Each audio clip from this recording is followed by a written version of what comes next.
Assalamualaikum warahmatullahi wabarakatuh. Bismillah, alhamdulillah, wassalatu wassalamu ala rasulillah Sayyidina wa maulana Muhammad ibn Abdillah wa ala alihi wa sahbihi wa man wala wa la hawla wa la quwwata illa billah. Rabbi shrah li sadri wa yassir li amri wahlul 'uqdatam min lisani yafqahu qawli. Amma ba'du. Yang saya hormati Ketua Badan Amil Zakat Basnas Kabupaten Pasuruan, Gus Nasih bin Kiai Nasor. Yang saya hormati Ketua LTM PCNU Kabupaten Pasuruan, Ustadz Mundir, dan seluruh pengurus LTM NU. Yang saya hormati pengurus takmir masjid napa niki? Baitur Rahman, Masjid Jamek Baitur Rahman Wonorejo, dan semua yang hadir pada acara siang ini. Sebelum saya mulai, mari kita bersama-sama niat untuk yang pertama mencari ilmu, yang kedua karena kebetulan ini dilaksanakan di lingkungan masjid, sekaligus mari kita niatkan bersama-sama dengan niat melakukan i'tikaf, dengan niat nawaitul i'tikafa imanan wahtisaban lillahi ta'ala. Karena i'tikaf itu pahalanya besar, pekerjaannya gampang. Pokok sampai lungguh di masjid senajan turu oleh ganjaran, apa maneh mbek ngaji. Pahalanya itu dalam hadis Kanjeng Nabi pernah bersabda, man ya'takafa fuwaqona qatin kana ka'idki nasamatin. Barang siapa yang i'tikaf fuwaqona qatin, yang waktunya itu sama dengan orang memerah susunya onta, ya, kurang lebih 15 menit atau 20 menit, maka pahalanya sama dengan memerdekakan satu budak. Ini pahala besar sekali. Makanya setiap kita masuk masjid jangan lupa disertai dengan niat i'tikaf. Pahalanya besar, amalnya tidak repot, mlebu masjid gratis, malah sampean oleh jajan bisa niki. Apalagi niat ngaji. Kalau ngaji, barang siapa, ada hadis mengatakan majlisul fikhi khairun min alfi rak'atin tatawu'an. Majlis di mana di situ dibahas fikih, kita akan bahas fikih, maka hadir di majlis itu sama dengan ibadah 1000 rakaat salat sunat. Kira-kira ana sing bayang 1000 rakaat ya. Oleh karena itu, kalau kita niati ini sebagai niat mencari ilmu, maka insya Allah ini menjadi majlisul fikih, dan kita akan mendapatkan pahala setara dengan sholat 1000 rakaat, plus dengan niat i'tikaf setara dengan memerdekakan satu budak. Mudah-mudahan Allah mencatat ini sebagai majelis ilmu. Yang kedua, panjenengan kebetulan diberikan amanah oleh Allah sebagai pengurus UPZ. Ini UPZ nih? Hah? Oh, pengurus masjid. Pengurus masjid ya. Ini pengurus orang yang ngurusi umat, hal yang berkaitan dengan umat Islam. Ada keterangan bahwa orang yang ngurusi umat Islam itu menjadi pertanda Allah mencintai. Al-Qaim bi umuril muslimin itu menjadi tanda bahwa Allah mencintai kita semua. Dan panjenengan diberi amanat oleh Allah sebagai pengurus masjid atau pengurus yang mengurus tentang zakat, maka itu menjadi pertanda bahwa Allah mencintai kita semuanya. Apalagi ini berkaitan dengan zakat. Zakat ini salah satu daripada rukun Islam. Rukun Islam itu ada 5, yaitu membaca syahadat, kemudian sholat, kemudian puasa Ramadan, kemudian haji, kemudian membayar zakat. Ini bagian daripada pokok daripada 5 rukun Islam. Di antara 5 ini kata ulama, zakat ini paling berat dan manfaatnya dapat dirasakan orang lain. Kalau sholat, manfaatnya dirasakan oleh pelakunya sendiri. Kalau haji, manfaatnya didapatkan oleh pelaku sendiri. Puasa itu ganjar di dewi. Tapi kalau zakat, sing zakat ya oleh ganjaran, sing nrimo zakat ya seneng. Ada kaidah mengatakan al-muta'addi afdalu minal qasir. Ibadah-ibadah yang manfaatnya itu dirasakan oleh orang lain, itu pahalanya itu lebih baik, lebih bagus daripada ibadah yang manfaatnya hanya dirasakan pelakunya sendiri. Nah, zakat ini bagian daripada ibadah kewajiban rukun Islam yang manfaatnya dirasakan oleh orang lain, sehingga di antara 5 rukun Islam ini, zakat ini adalah ibadah yang al-muta'addi, yang manfaatnya sampai kepada orang lain, tidak hanya dirasakan oleh pelakunya, tapi orang lain juga dapat merasakan manfaatnya. Oleh karena itu, bagian daripada kewajiban fardu kifayah, pemerintah itu harus membuat satu lembaga yang mengurus tentang zakat. Alhamdulillah di Indonesia ini sampun sudah dibentuk Badan Amil Zakat Nasional atau Basnas. Ini adalah bagian daripada kewajiban pemerintah. Andai kata pemerintah itu tidak membentuk ini, maka dosa pemerintah. Nah, kita sebagai umat Islam harus mendukung, karena ini bagian daripada kewajiban agama yang harus dilaksanakan oleh pemerintah. Maka kalau panjenengan dapat semampunya untuk membantu tugas daripada Badan Amil Zakat Nasional ini. Nah, kelak oleh karena itu panjenengan apabila kemudian diminta untuk menjadi bagian daripada UPZ, ini belum jadi UPZ, saya mohon keikhlasan dan kesediaannya untuk menjadi bagian daripada UPZ. Kenapa begitu? Yang pertama tadi, karena ini adalah bagian kewajiban bersama kita untuk mengurus urusan umat Islam berkaitan dengan zakat. Yang kedua, ini sejalan dengan keprihatinan pengurus cabang Nahdlatul Ulama Kabupaten Pasuruan. Kira-kira saya lupa, beberapa tahun yang lalu PCNO itu merasa prihatin karena di masyarakat itu ada banyak penyimpangan-penyimpangan atau kekeliruan, kesalahan-kesalahan terkait dengan kinerja panitia zakat. Nah, biasanya lek zakat niku rami-rami ini Ramadan, karena berkaitan dengan zakat fitrah. Nah, di masyarakat itu sudah lazim di setiap Ramadan di masjid-masjid dibentuk yang disebut dengan panitia zakat. Tugasnya membantu, sebetulnya membantu para muzaki, orang-orang yang berzakat, zakat fitrah maksudnya, untuk menghimpun dan menyalurkan kepada orang yang menerima zakat fitrah, sehingga disebut dengan panitia zakat, dibentuk oleh masjid, oleh sekolahan dan lain-lainnya. Nah, perjalanan berikutnya terkadang maksudnya emang baik membantu, tapi kadang-kadang banyak yang kemudian menyimpang, bahkan menyimpang pada tujuan semula yang sifatnya membantu, lalu menyimpang menjadi mencari keuntungan.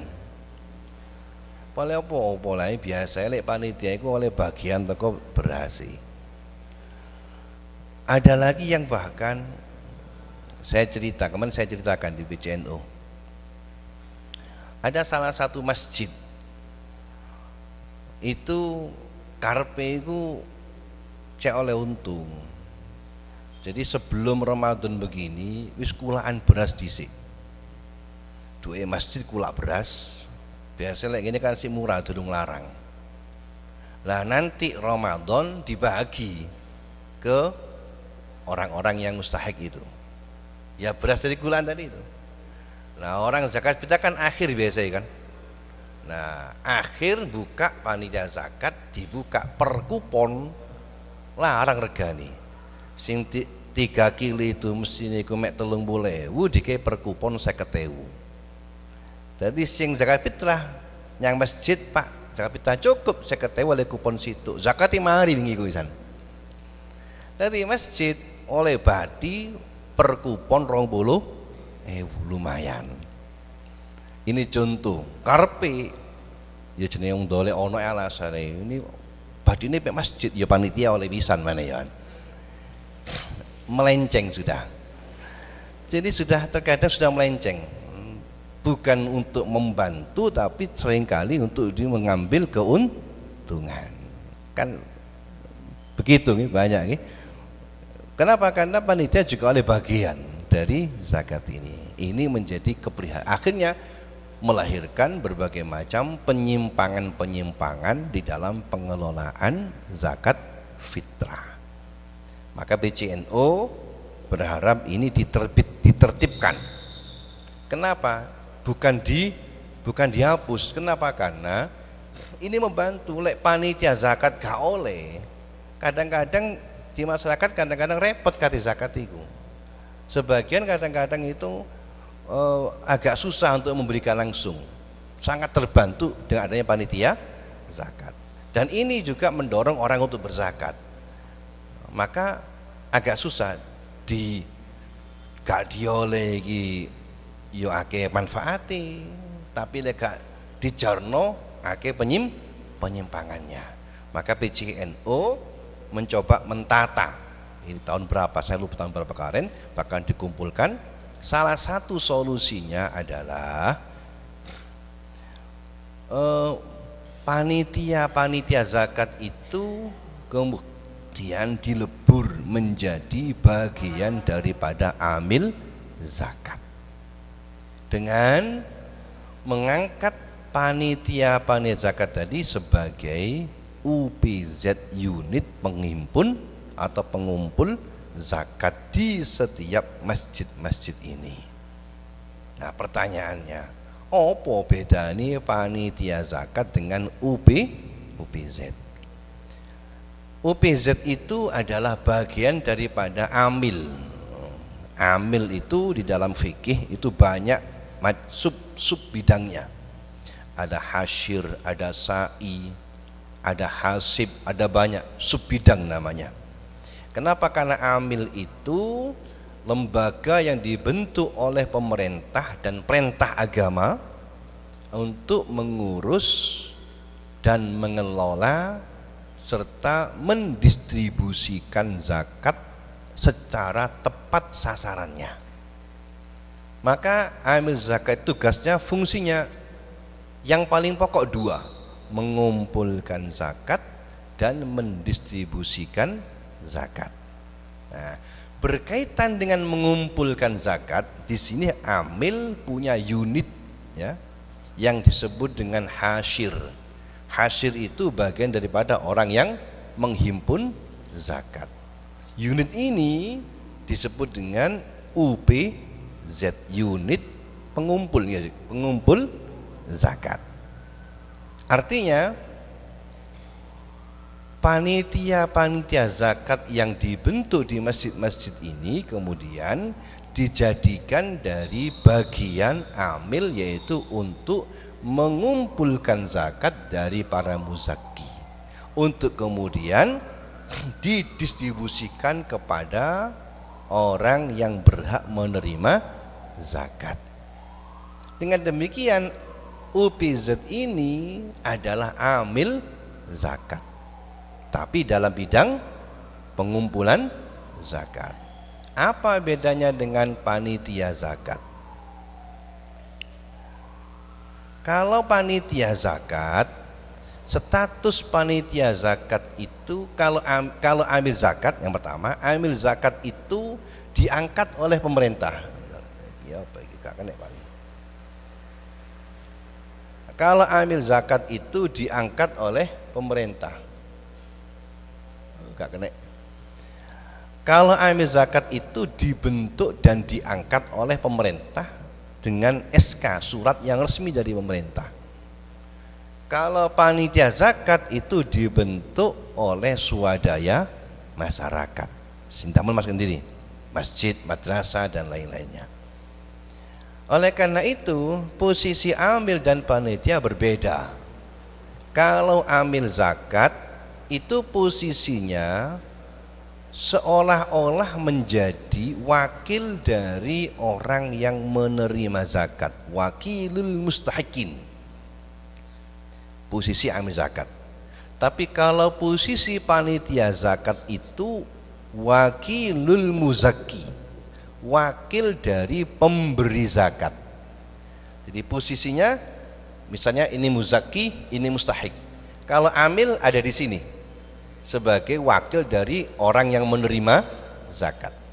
Kalau panitia zakat posisinya di sini, wakil dari pemberi zakat. Apa bedanya? Bedanya kalau ada orang memberikan zakat kepada amil zakat, berarti zakat itu telah sampai kepada mustahik. Dengan demikian amil zakat, Pak Muzaki yang zakat lepas sudah, kewajiban terpenuhi. Sehingga umpomo amil zakat kemudian tidak menyampaikan ke mustahik yang dosa amil zakat, pemberi zakat sudah gugur kewajibannya. Itu bedanya. Beda dengan zakat yang diberikan kepada panitia zakat, karena posisi ada di sini, berarti sebelum zakat itu diterima oleh mustahik, zakat belum terbayarkan. Jadi selama nyantol di panitia berarti belum membayar zakat. Tapi kalau amil, kalau sudah diterima amil sudah bayar.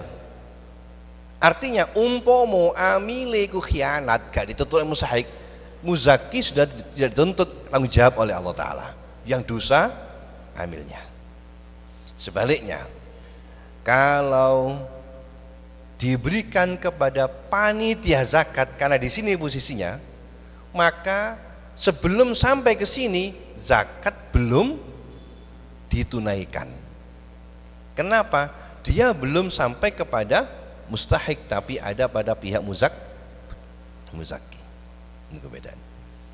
Perbedaan yang kedua, perbedaan berikutnya, panitia zakat karena sebagai wakil dari muzaki, maka panitia zakat sama sekali tidak boleh mengambil dari zakat yang dihimpun. Misalnya ngeten, panitia zakat mengumpulkan zakat dari masyarakat RT, satu RT di kelompokno oleh 200 kresek zakat.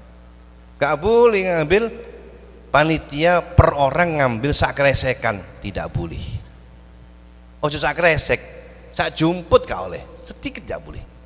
Semua yang terkumpul harus diberikan kepada mustahikus zakat. Nah ini paling pokok. Biasanya hampir semuanya panitia zakat itu oleh bagian mesti njukuk teko zakat sing di kelompokno. Lek gak ngono gak gelem dadi panitia. Lek gak ngono gak gelem biasai.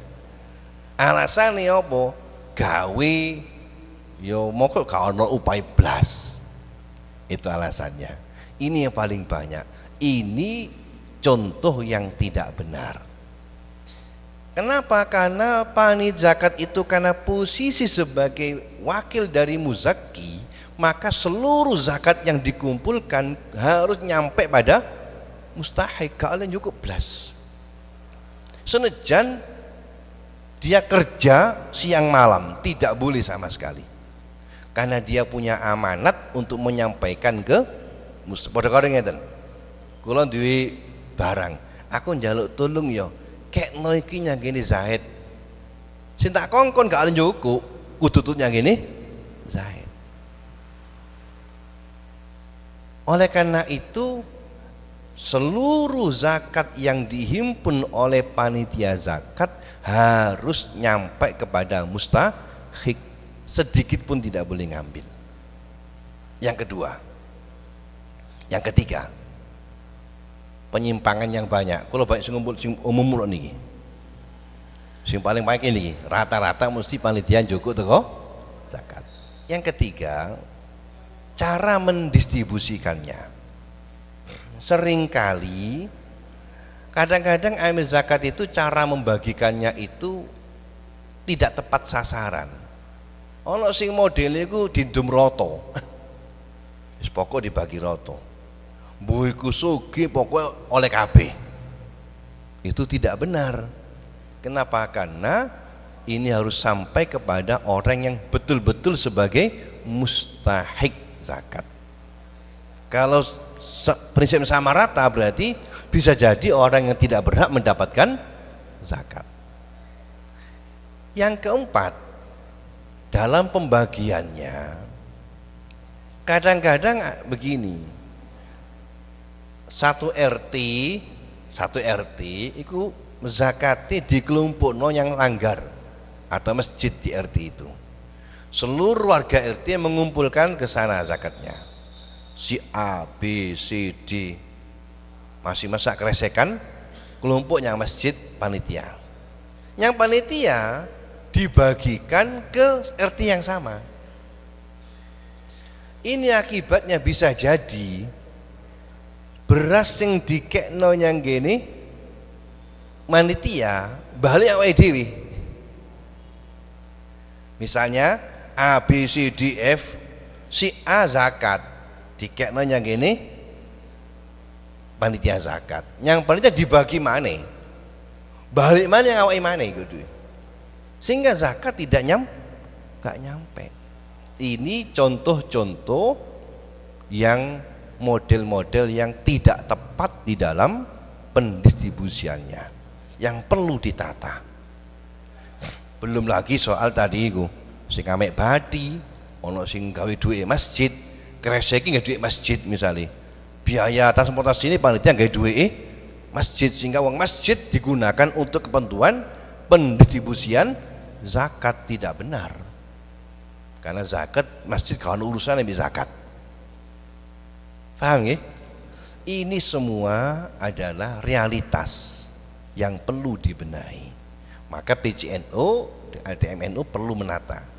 Oleh karena itu sebaiknya panitia-panitia ini digabung menjadi UPZ amil zakat. Kenapa kok digabung ke UPZ untuk kebiasaannya? Karena kalau ini bagian daripada UPZ, yang pertama jelas mustahik sudah lepas, muzaki sudah lepas kewajibannya, itu yang pertama. Maka ketika muzaki memberikan zakat kepada UPZ, kewajiban zakat sudah terpenuhi, terjamin, sudah sah zakatnya. Tinggal persoalannya amil zakat punya kewajiban untuk mendistribusikan dengan tepat. Bagaimana caranya? Caranya diantaranya UPZ ini setelah mendapatkan SK, tugasnya yang pertama mencatat setiap muzaki yang menyetorkan kepada UPZ berapa muzakinya, satu kresek fulan, catat.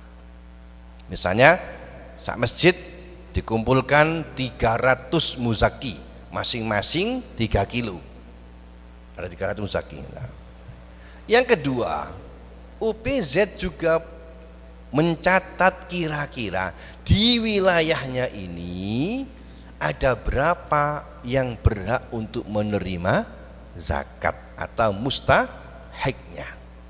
Dia membawai satu RW, kampung A, B, C, delok pira muzakine, pira mustahiknya berapa. Misalnya potensi mustahiknya ada 500 orang, paham ya? Nah, kemudian ini dilaporkan ke Badan Amil Zakat, untuk kemudian Badan Amil Zakat akan mengolah apakah yang dikumpul ini cukup untuk masyarakat sekitar atau enggak, atau kurang diambilkan di tempat yang lainnya, sehingga bisa dibagi secara rata dan tepat sasaran. Nanti amil zakat akan memberikan upah sekedarnya, bercatat sekedarnya. Kenapa? Karena panjenengan ketika sudah bermaksud sudah menjadi UPZ atau panitia zakat, maka motivasinya jangan sampai karena keuntungan, tapi karena membantu urusan umat Islam,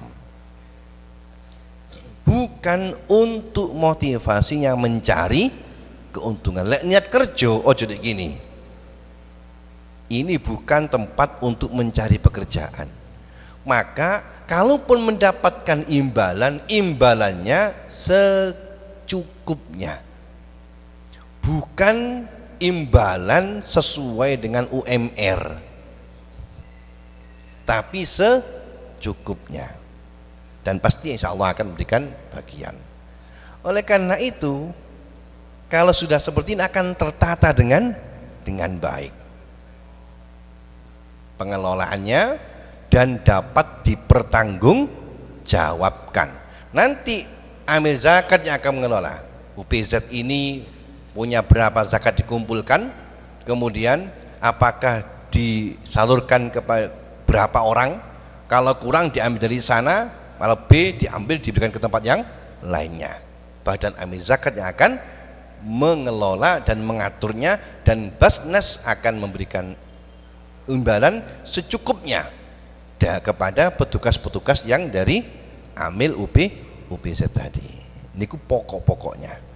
Nah, sehingga demikian, yang ketiga yang paling penting, UPZ ini harus mengerti secara umum tentang kewajiban zakat.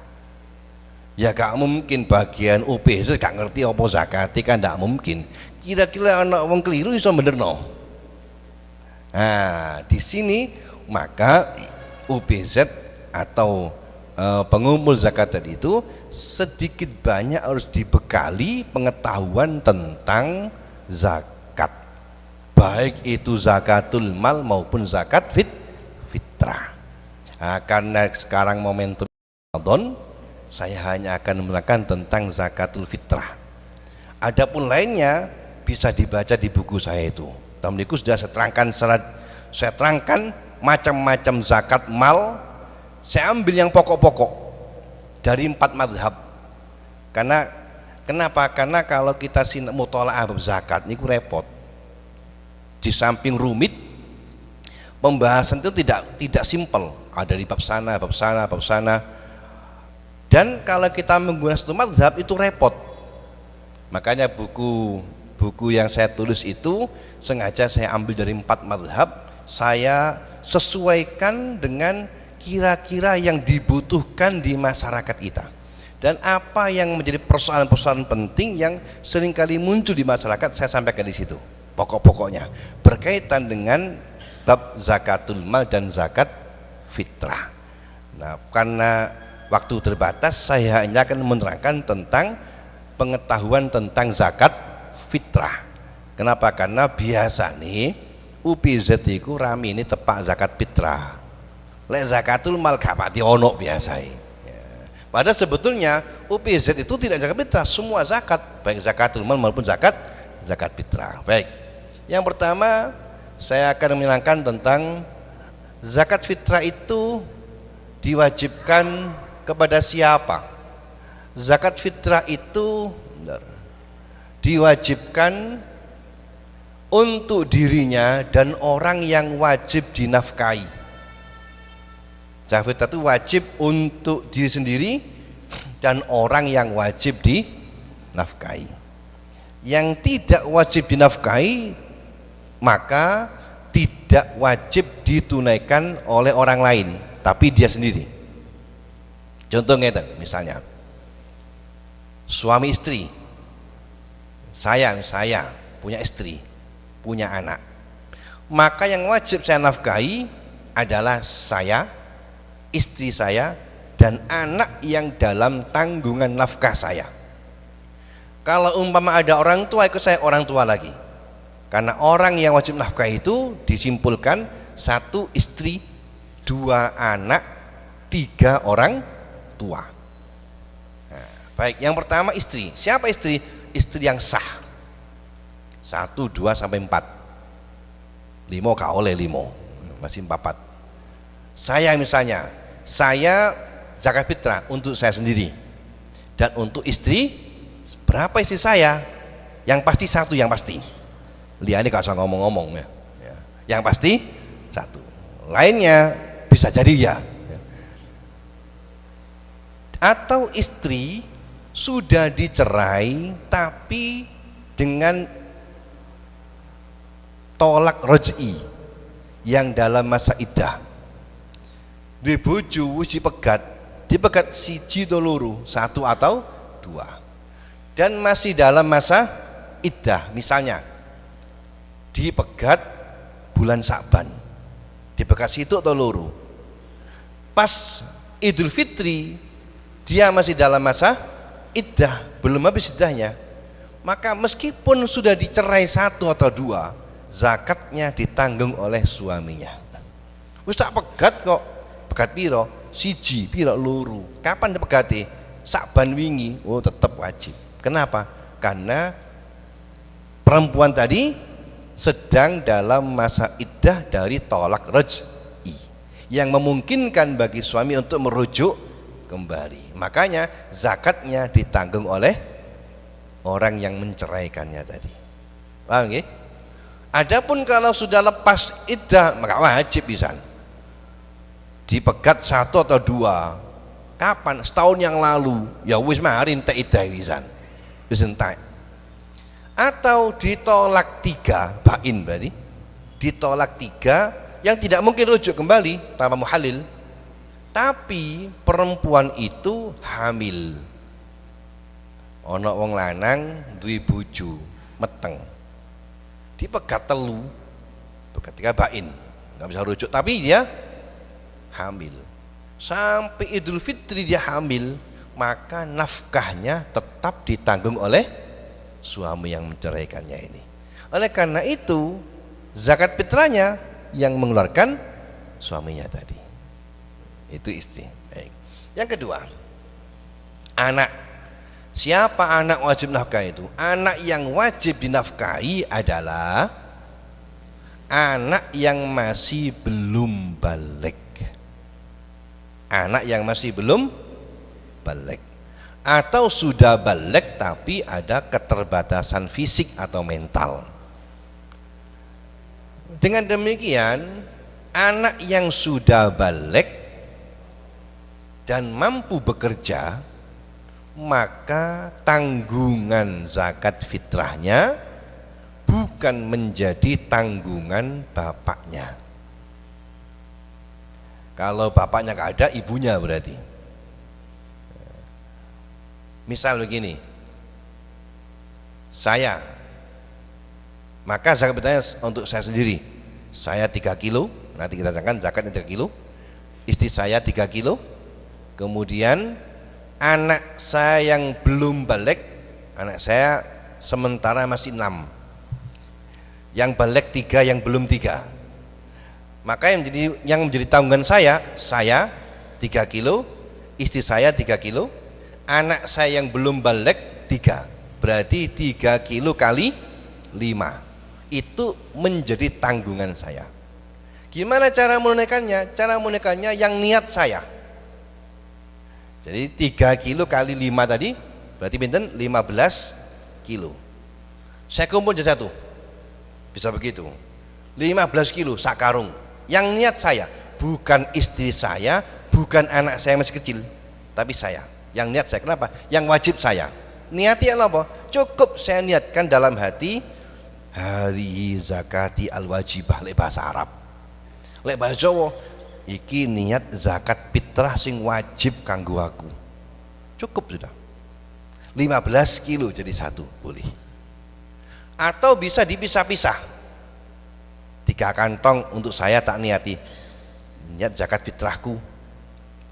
Isinya zakat fitrah kanggo bojoku, zakat fitrah kanggo anakku, A, B, C, bisa begitu. Bisa. Lek paling gampang 15 kilo dari hiji.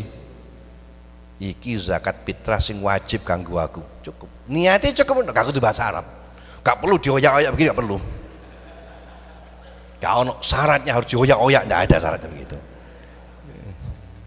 Gak mantep deh gak diwur ini. Pokok kerentek jero hati, lek bahasa Arab hari zakati al-wajibah. Atau cukup niat zakat fitrah sing wajib kanggo aku, cukup. Paham nggih? Adapun anak saya yang sudah balik, kalau ada orang tua, bapak, ibu, kalau ada ikut saya. Kemudian adapun anak yang yang sudah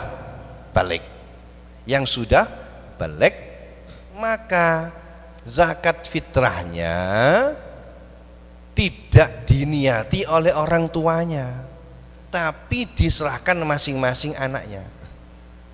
Caranya, bapaknya cukup beras 3 kiloan, kek nonyang aneh sing balik. Kilo kontak kei beras niatono dewi. Kilo niatono. Bukan bapaknya niati tapi anaknya. Kilo niatono. Oh nggih, Pak. Paham nggih? Jadi yang niat itu orang yang kewajiban zakat, baik untuk dia atau orang yang dinafkainya. Oleh karena itu umpama ngeten. Biasanya wong iku sing nemen perhatian zakat sing wedok, sing lanang gak pati ngrasakno biasae. Sing wedok sing ngrasakno. Tanggal selawi sing wedok gak telaten, bapake gak ndang zakat, moro njukuk beras dhewe naker-naker dhewe. Sing niati dhewe kanggo bojone, kanggo anake, digawa nang kene panitia pas zakatnya masjid. Tanggal 29 lapor nyang bapake, Pak, alhamdulillah Pak wis mari zakat. Lho mari tasan. Kapan kok tak go nyang masjid? Ya wis syukur. Gak sah zakat ini. Tidak. Kenapa? Sing niat sing bojone. Kenapa? Karena yang kewajiban bukan istrinya tapi suaminya. Jadi percuma kan oleh itu. Nah, ini penting. Makanya setiap panitia menerima zakat hendaknya ditanya dulu, sudah diniati Pak, Bu, gimana niatnya, diingatkan untuk menjamin, memastikan betul-betul sudah sah zakatnya. Kuatir keliru memang. Jadi mesti ini mari Bu enaker tukno yang bapak, Pak kilo tak takerno Pak, saya meniati. Oh ya kayak sopuan iki, kayak aku ambil anak-anakku. Nah kalau anaknya itu yang sudah balik, kasihkan yang dia. Di sing gaya aku, kayak bojone anak turun balik niati bapak. Lu sing balik kayak no dewi cek dina dewi. Baru dibawa ke masjid untuk usahakan ke UPZ. Paham nggih? Baik. Berapa kadar zakat itu? Berapa zakat yang harus ditunaikan? Singkatnya, zakat itu kalau berupa beras 3 kilo, lek pase itu 2,720, itu pendapat yang paling bagus. Ada yang mengatakan 2,5, tapi itu gak bagus. Saran saya 3 kilo, ojo kurang dari 3 kilo, setahun sepisan. Malah yang bagus menggunakan beras yang paling mahal. Ojo beras sing subsidi sing soklat iku ojo. Kenapa begitu? Saya sering mengibaratkan begini, ngeten. Ada keterangan pahalanya puasa Ramadan selama sebulan itu tidak akan sampai kehadiran Allah, diterima oleh Allah kalau tidak didorong dengan zakat fitrah. Ana wong poso Ramadan penuh, khatam ping 5 Qur'ani, tarawih gak blas gak tau telat, witir jangkep 11 rakaat, gak zakat fitrah atau gak zakat fitrah, pahalanya ngambang, gak sampai. Sebagus apapun puasa Ramadan, kalau tidak disertai zakat fitrah tidak akan diterima oleh Allah.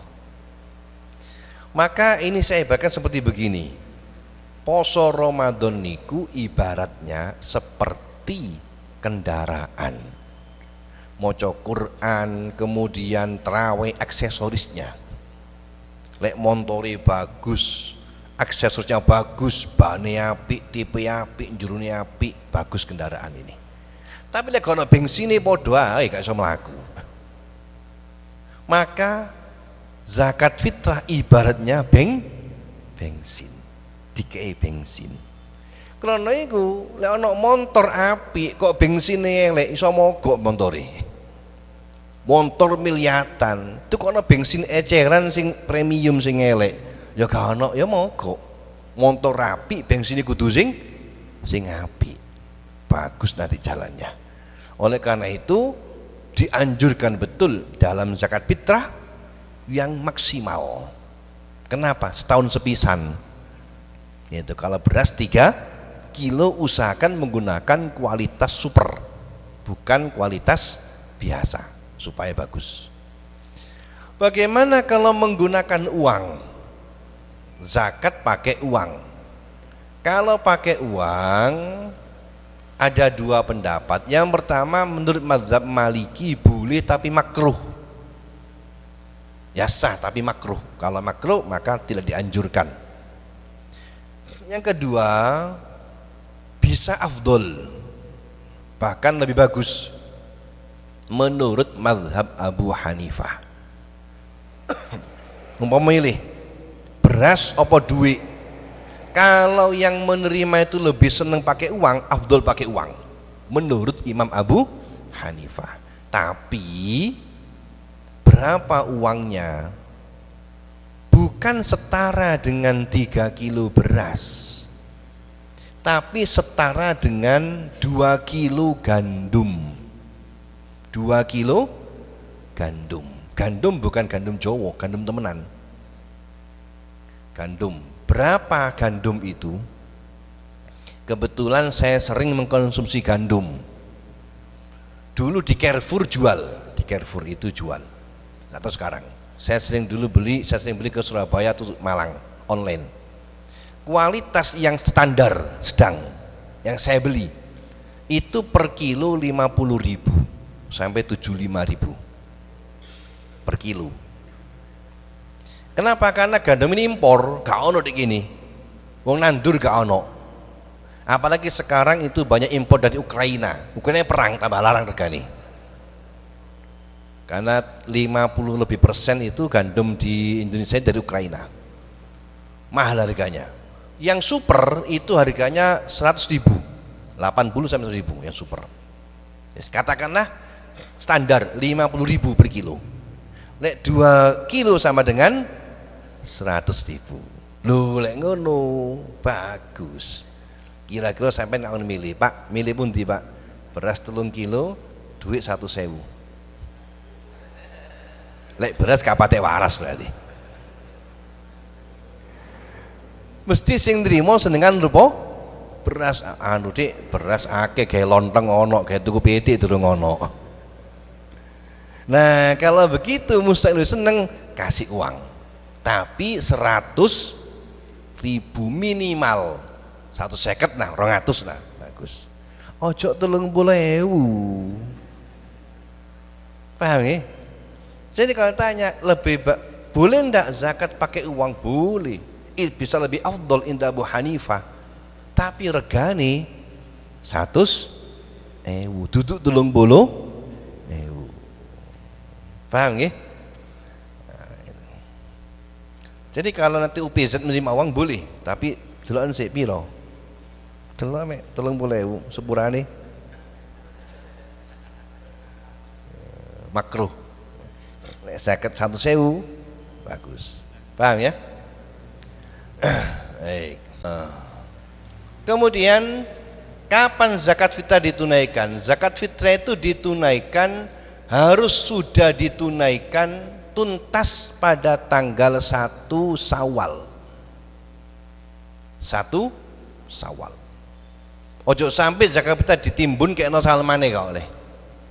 Harus tuntas tanggal 1 Syawal selesai. Paling afdol itu zakat fitrah itu ditunaikan sebelum Idul Fitri. Tapi kalau umpama setelahnya tidak apa-apa, tapi jangan sampai masuk tanggal 2 Syawal, haram. Jadi ringkasnya sudah didistribusikan lengkap tanggal 1 Syawal. Tidak boleh ada yang tersisa. Kepada siapa diberikan? Kepada mustahik zakat. Siapa mustahik zakat itu? Yang paling pokok adalah fakir miskin. Yang paling pokok adalah fakir.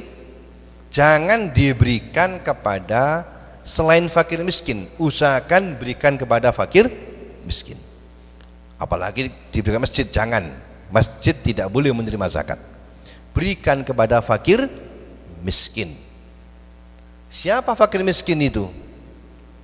Fakir miskin itu adalah orang yang tidak punya pekerjaan, bukan karena males. Lek males dudu fakir miskin. Ono arek nganggur sik nom. Gak kerja padahal kerja bisa. Penggaweane bendino gitaran pinggir terminal. Gitaran di gerdu. Bukan fakir miskin. Tak boleh ke zakat itu. Orang yang tidak punya pekerjaan karena tidak ada pekerjaan atau karena keterbatasan fisiknya, atau punya pekerjaan tapi musiman, ya lek waya lek kerja lek gak ya gak kerja, lek kerja cukup gak kerja ya gak duwe, maka fakir miskin. Adapun orang yang punya pekerjaan yang sudah mencukupi, maka bukan fakir miskin. Atau juga orang yang tidak punya pekerjaan tapi punya aset yang melimpah, tapi jarang ini, maka juga bukan fakir miskin. Ada orang nganggur tidak punya pekerjaan tapi duwe aset, tanahnya 200 hektar misalnya, montori 10, omai 5, mas-masane 1 kilo misalnya. Kalau dihitung aset tadi untuk biaya dia hidup sampai umur 63 tahun cukup, maka dia bukan fakir miskin. Karena seperti jarang tapi ya. Tapi kalau dia tidak punya aset yang cukup dan tidak punya pekerjaan tetap, maka tergolong fakir miskin.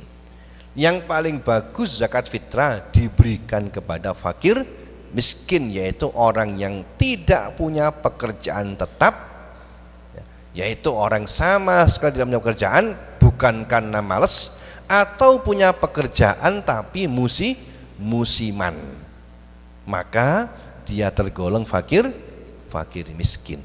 Dia berhak menerima zakat, terutama kalau pribadi diberikan kepada yang masih ada hubungan kerabat, kepada sepupunya, pamani, atau atau sepupunya, 2 pupunya yang fakir miskin, atau tetangganya yang fakir miskin. Lebih bagus daripada yang bukan lainnya. Itu kalau pribadi. Kalau UPZ nanti pendistribusiannya disahkan kepada amil zakat. Tapi yang paling penting tugas jenengan UPZ adalah mendata kira-kira di kampung itu siapa yang tergolong fakir miskin ini, yang tidak punya pekerjaan bukan karena malas, atau punya pekerjaan tapi gak mencukupi, tukang becak bakso misalnya, yang nggak cukup untuk kehidupannya, atau punya pekerjaan tapi musiman. Nah, bagaimana cara mengetahuinya? Cara mengetahuinya cukup melihat zahirnya, gak usah disensus. Pak, sampean duwe kerjanya apa piro bayaran, gak usah. Jangan-jangan tabungnya banyak, gak usah. Delok potongane gak duwe gitu. Paham ya? Lihat zahirnya. Tapi kan kita sudah bisa mengira-ngira kan? Makanya kalau lingkungannya akan tahu. Oh, iki ketokane tok apik iku, padahal kan duwe iku, bisa begitu kan. Tapi sebaliknya kadang orang pakaiannya biasa tapi dia kaya. Ono sing menang penampilan, ono sing ngono kan. Nah, yang tahu panjenengan. Tapi yang pasti cukup melihat bagian luarnya. Tidak perlu mengetahui dengan cara mengauditnya, tidak perlu. Baik, saya kira ini hal-hal pokok yang berkaitan dengan zakat fitrah dan tugas UPZ. Untuk selebihnya bisa dibaca di buku saya. Oke, saya pikir cukup nggih. Mudah-mudahan panjenengan tidak puas. Nggih, sebab kalau puas ya selesai. Kalau tidak puas boleh besok atau nanti SMS beliau atau bahkan ngundang Kiai Muhib. Saya pikir itu atas nama pengurus LTMNU Kabupaten Pasuruan, terima kasih atas partisipasi panjenengan. Mohon maaf mungkin banyak kekurangan. Monggo kita akhiri bersama-sama majelis ini dengan pembacaan surat Wal Asri 3 kali. Bismillahirrahmanirrahim. Wal asri inna lisana bi khusnil ladzina amanu wa amilus solihati wa tawassaw bil haqqi wa tawassaw sabr. Bismillahirrahmanirrahim. Wal asri inna lisana bi khusnil ladzina amanu wa amilus solihati wa tawassaw bil haqqi wa tawassaw sabr. Bismillahirrahmanirrahim. Wal asri inna lisana bi khusnil ladzina amanu wa amilus solihati wa tawassaw bil haqqi wa tawassaw. Wallahul muwaffiq ila muttariq. Assalamualaikum warahmatullahi wabarakatuh.